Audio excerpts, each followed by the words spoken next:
Hey everyone, today I want to show you how to duplicate a page in Confluence.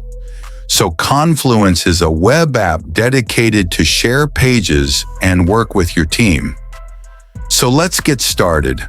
First, in order to duplicate a page in Confluence, your page needs to be published. So if it's not published, you will find a blue button here, Publish.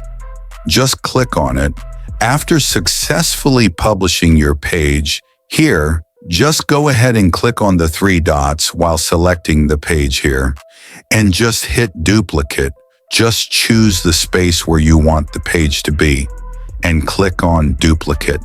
And that's it, guys. You successfully duplicated your page in Confluence. So if you found this video helpful, don't forget to like and subscribe. See you in the next video.